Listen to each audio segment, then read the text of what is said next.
예, 우리 제목 같이 한번 읽어보겠습니다. 기도는 무엇입니까? 오늘은 이 소요리 문답 98번째 시간입니다.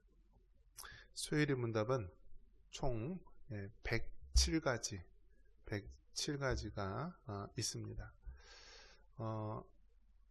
종교개혁, 개혁교회의 아버지들, 또 우리 믿음의 선진들이 어떻게 하면 성도들을 하나님 말씀으로 또 잘 양육하고 키울까 하면서 성경의 핵심 교리들, 진리들을 그렇게 질문 형식으로 뽑아 놓은 것, 그것이 바로 소요리 문답입니다. 그래서 요리가 그 백종원의 요리를 얘기하는 것이 아니라 진리를 가리키는 것입니다. 진리. 특별히 이 소요리 문답, 대요리 문답이 있는데, 소요리 문답은 이제 내용이 조금 작고, 또 대요리 문답은 내용이 좀 더 많은, 더 많은 질문을 가지고 다른 이야기입니다. 그래서 소요리 문답. 그래서 항상 교회에서 건강한 교회로 힘쓰기 위해서 노력하고 힘쓰는 부분이요, 기본에 충실하는 것이고, 또 우리 믿음의 선진들이 중요하게 여겼던 것들, 그러한 가치들을 우리가 잘 지키면서 우리가 배워나가는 것인데, 그 중에 하나가 이 소요리 문답, 이 교리 공부, 또 이 진리에 대한 탐구를 우리가 철저하게 잘 해나가야 합니다.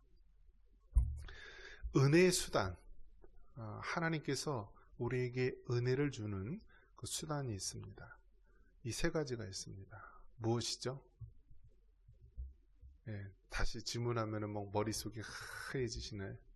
이 세 가지는요, 항상 어떻게 해야 돼요? 마음의 신비에 새겨야 되고요, 돌판에 새겨야 되고, 이건 잊지 않도록 늘 우리가 기억을 해야 됩니다. 말씀과 성례와 기도. 한번 따라해 볼까요? 말씀과 성례와 기도. 그래서 여러분 한번 생각해 보십시오. 교회가 은혜가 없는 교회 되면 어떻게 될까요? 세상보다 못한 그런 집단이 됩니다. 여러분, 친목계는 어떻게 해요? 즐겁기라도 하죠. 사람들끼리 서로 막 놀고 먹고 마시고 즐겁기라도 하죠. 그런데 여러분, 교회에서 은혜가 빠지면은요, 세상 친목계, 세상 놀이문화보다 못한 것이 교회입니다. 그래서 교회에서는 꼭 빠지지 않고 있어야 될 것이 무엇이죠? 은혜라는 사실입니다. 은혜. 그래서 은혜는 꼭 있어야 되는 것인데, 이 은혜, 그렇다면 이 은혜를 받으려면 어떻게 되는 것인가? 이것은 하나님께서 말씀하신 거예요. 말씀을 통해 우리에게 은혜를 주시고, 성례를 통해서 우리에게 은혜를 주시고, 기도를 통해서 은혜를 주신다. 특별히 말씀과 기도는요, 이 수레, 우리 교회에 있어서 수레와 같은 것입니다. 이 리어커, 구루마, 수레, 그 바퀴가 2개짜리 한번 생각해 보십시오. 바퀴가 2개가 있는데, 한 바퀴는 고정되어 있고 한 바퀴는 굴러간다. 그러면 어떻게 될까요? 제자리에서 뱅글뱅글 도는 것입니다. 뱅글뱅글. 말씀에 대한 훈련이 하나도 되어 있지 않고 잘 쥐어쥐어 하면서 이렇게 또 한쪽만 강조하면은요, 신앙이 자라지가 않고 빙글빙글 그 제자리에서만 빙글빙글 돕니다.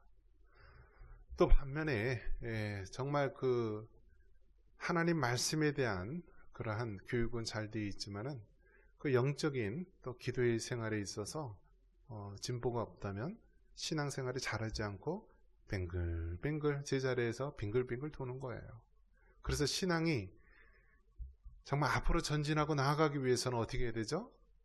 말씀과 기도의 바퀴가 잘 굴러가야 되는 거예요. 잘 굴러가야 됩니다. 자, 그런데 이 은혜의 수단은 여기에 한 가지 더하는 것이 무엇이냐? 성례 성례라는 사실입니다. 성례. 그래서 여러분 성례가 중요한 거예요. 중요해요. 지금은 우리가 모두가 다 글자를 알아서 성경을 볼 수가 있고요.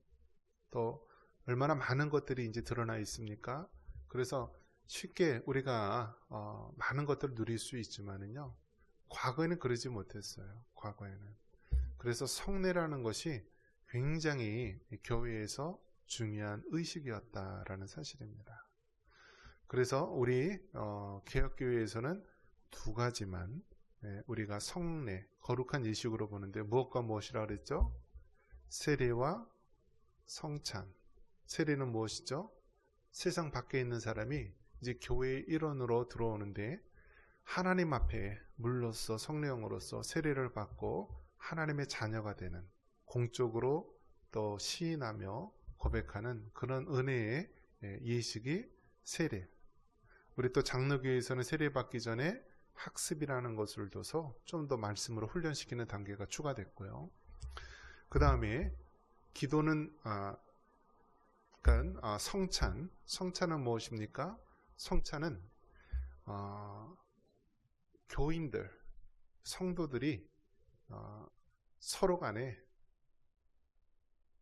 모일 때마다 하나님의 그 십자가의 복음을 되새기면서 은혜를 받기 위한 거예요. 그러니까 세례는 세상 밖에 있는 사람이 교회 공동체로 들어오기 위한 거룩한 예식이라고 한다면, 성찬이라는 것은 이미 교회 내에 한 몸, 한 공동체를 이룬 사람들이 예수님의 그 십자가의 은혜, 십자가의 복음, 그것을 되새기는 거예요. 그래서 무엇과 무엇을 하죠? 바로 떡과 포도주를 통해서 예수님이 나를 위해서 살이 찢기시고 피를 흘리셨음을 우리가 되새기는 것입니다. 자, 은혜의 수단, 첫 번째 말씀, 두 번째 성례, 세 번째가 기도라는 사실입니다. 기도. 그래서 여러분, 기도는 여러 가지 별칭으로 부릅니다. 영혼의 호흡, 영혼의 호흡. 사람이 호흡, 숨을 안 쉬면 어떻게 되죠? 죽는 거예요. 죽는 거예요. 여러분의 신앙이 기도를 안 하면 어떤 신앙이죠? 죽은 신앙이에요. 죽은 신앙. 그냥 겉껍데기만 왔다 갔다 할 뿐이지 기도하지 않는 성도, 기도하지 않는 우리 교인들은 이미 그 영적으로 죽어가고 있는 거예요. 죽어가고 있는 거예요. 호흡이 얼마나 중요합니까? 사람이 요즘에는 갑작스럽게 이제 뭐 심장마비라든지 뭐 이렇게 쓰러지면 무엇하죠, 여러분? 심폐소생술이라는 것을 합니다. 심폐소생술. 심폐소생술이 뭐죠, 여러분? 이 심폐소생술이요, 요 갈비뼈, 명치 위를 이렇게 누르는 거예요. 이렇게 누르면서 심장에 혈액이 공급되도록 해주고요. 그러니까 사람이 쓰러지고 뭐 이렇게 숨을 못 쉬잖아요. 숨을 못 쉬면은 뇌에 산소가 공급되지 않고 그러면은 한 5분, 10분 되면은 뇌세포가 죽어요. 그러면 한 번 죽은 뇌세포는 회생이 불가능합니다. 그래서 이제 119 뭐 사람이나 병원에 가기 전에 계속 심장을 이렇게 눌러주는 거예요. 심장을. 심폐소생술. 심장을 눌러주면서 이 심장을 그냥 짜내는 거죠. 그러면서 억지로 혈액을 뇌로 공급해 주도록 해주는 거예요. 왜요? 숨을 안 쉬기 때문에 그런 거예요. 숨을 안 쉬기 때문에. 호흡이 없기 때문에. 마찬가지로 우리 영적으로도요. 기도가 영혼의 호흡이에요. 영혼의 호흡. 그러니까 호흡을 안 하면 어떻게 되는 거예요? 죽어가는 거예요. 죽어가는 거예요. 그래서 하나님께서는 교회에 은혜의 수단 세 가지가 있는데, 말씀과 성례와 기도, 이것의 중요성을 얘기를 해주고 있는 것입니다. 또 기도에 대한 또 여러 가지 또 우리가 별칭이 있죠. 기도는 하나님과 이야기하는 거예요. 이야기하는 거. 여러분, 어린 아이들이 부모한테 할 때 뭐라 그러죠? 맨날 다오 그러잖아요. 이거 사주세요. 이거 주세요. 이거 해주세요. 막 그렇게 합니다. 그런데 이 자녀가 성장하고 성인이 되고 크면 어떡하죠? 부모한테 달라고 해요? 오히려 부모님에게 무엇을 해드릴까요? 무엇을 하고 싶습니까? 이번에는 어떤 걸 해드릴까요? 하면서 다 큰 성인, 자녀들은 부모에게 오히려 물어봅니다. 마찬가지로 우리가 신앙이 성장하고 신앙이 성숙해 갈수록요, 어린아이처럼 다오다오 하는 것이 아니라 어떻게 해야 돼요? 하나님 아버지의 그 뜻을, 하나님이 원하시는 것을 깨닫게 해달라고 기도를 해야 되는 거예요. 우리 예수님께서 겟세마네 동산에서 기도할 때 뭐라고 얘기했습니까? 처음에는 인간적인 부분에 있어서 십자가의 형벌, 십자가의 고통이 너무나 중하니까 이 잔이 그냥 지나갈 수 있도록, 이 고난의 잔이 피해갈 수 있도록 그렇게 처음에는 이야기를 하죠. 그러나 예수님께서 뭐라고 얘기합니까? 나의 원대로 하지 말고 아버지의 뜻대로 되기를 원하나이다. 즉 우리의 기도가 그렇게 돼야 된다라는 거예요. 처음에는 우리가 인간적으로 원하는 부분을 우리가 이야기하지만 마지막 부분에는 하나님의 뜻대로 이루어지기를 원하는 것. 그것이 바로 우리 믿는 그리스도인들의 기도가 되어야 한다는 사실입니다. 어떤 믿는 성도분이 암에 걸려서요, 병원에 입원을 했습니다. 그래서 암병동에서 있으면서 이렇게 하는데, 이제 그 질병이 이제 대부분 암에 걸리면 여러분 어떤가요? 빠르면 3개월에서 6개월, 보통은 2, 3년, 뭐 5년 동안 아무 이상이 없으면 완치 판정을 하는데요. 여러분, 완치라는 거 사실 없어요. 단지 눈에 안 띄는 것 뿐이죠. 그러니까 우리 몸에는 누구나 다 암세포, 죽어야 될 세포들이 있는데 그 암세포들이 생겨났다가 저절로 건강한 사람은 없어지죠. 근데 암에 걸린 사람들은 없어야 될 암세포들이 계속 자라나는 것이 더 암병이죠. 그래서 대부분 우리 초기에 발견하신 분들은 대부분 다들 이제 치료하면서 고치게 됩니다. 그런데 이제 말기 쪽으로 가면은 이제 어려운 그런 부분도 있는데요. 어떤 분이 암병동에서 좀 늦게 발견해서 이제 막 치료하고 항암 치료도 하고 막 이런 가운데 있는데, 이분이 예수님을 믿는 그리스도인이기 때문에 복음을 증거하고 싶은 거예요. 그런데 대부분 여러분, 믿는 사람들이 불치 질병 걸려서 전도하게 될 때 어떨 때 간증을 많이 하죠? 초자연적인 역사로, 하나님이 기적적인 역사로 병이 치유함 받았을 때 복음을 전하지 않습니까? 내가 예수님을 인하여서 이 암병이 깨끗하게 났습니다 라고 하는데, 근데 그분은요 그렇지가 않았어요. 그 암병이 치유되지 않고요, 점점 이제 심해지는 겁니다. 그런데 특이하게도 이분이요, 낙심하지 않고 자기 몸이 점점 안 좋게 되고 죽어가고 있음에도 불구하고 그 병원에서 만나는 사람들에게 복음을 전하는 것입니다. 그러니까 예수님을 안 믿는 그 사람들이요, 신기한 거죠. 의아한 거죠. 대부분의 많은 사람들이 병이 기적적으로 나아서 그렇게 예수님을 전하고 복음을 전하는데, 이 사람은 특이하게 오히려 병이 더 심각해지는데도 불구하고 복음을 전한다. 그래서 저 사람이 믿는 하나님이 진짜 하나님이다. 저 사람이 믿는 하나님이 진짜 하나님이다. 다른 사람은 다 병이 나아서 그래서 자기를 치료하신 하나님을 전하는데, 저 사람은 오히려 병이 더 중해져 가고 죽어가고 있음에도 불구하고 그 예수님을 전하는데, 저 사람이 믿는 하나님이 진짜 하나님이다. 그렇게 해서 오히려 더 전도를 많이 하고 더 전도의 열매가 많이 일어났다라고 합니다. 여러분, 이러한 것을 봤을 때 기도는요, 우리가 하나님께 구하고 원하고 또 달라고 하는 기도이지만, 궁극적으로는 나의 원대로 마옵시고 누구의 원대로요? 하나님의 뜻대로, 하나님의 원대로 하는 것이 바로 우리의 기도입니다. 그래서 여러분, 기도에 있어서 삼위일체 하나님께서 역사하시는데요, 자, 먼저 기도할 때 누구의 이름을 부르죠? 아버지로 부르잖아요. 우리 주기도문 봐도 하늘에 계신 우리 아버지여 하고 부르잖아요. 그러니까 기도에 있어서 성부 하나님, 삼일체 하나님 중에서 성부 하나님께 부르는 거예요. 아버지, 아버지 하나님, 성부 하나님. 그래서 하나님 아버지, 하늘에 계신 우리 아버지요 하면서 아버지 이름을 부르는 거잖아요. 그러니까 우리가 하나님 앞에 기도할 때 그 순간만은 자녀가 부모에게, 아버지에게 기도하듯이 그렇게 이름을 부르는 거예요. 이름을. 그래서 여러분 기도할 때는요, 누구의 이름을 먼저 부르고 해야 돼요? 하나님 아버지 부르고 기도해야죠. 근데 대부분 우리가 수식어를 많이 하다 보면 까먹어요.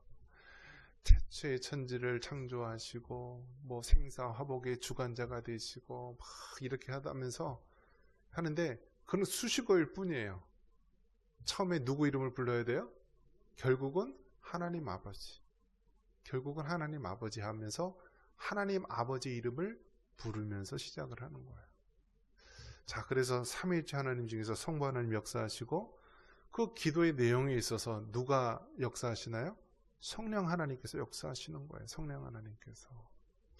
성령 하나님께서 우리로 하여금 무엇을 기도해야 될지, 무엇을 회개해야 될지, 또 어떻게 해야 될지 성령 하나님께서 우리에게 감동을 주시고요. 강권적으로 역사하시고 때로는 방언의 역사가 나타나는 것도 성령 하나님, 그런 하나님의 역사하심이 우리에게 일어나는 거죠.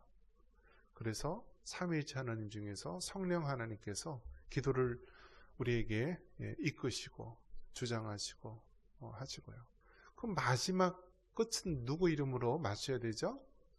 예수님 이름으로 기도합니다. 한번 따라해 볼까요? 예수님 이름으로 기도합니다.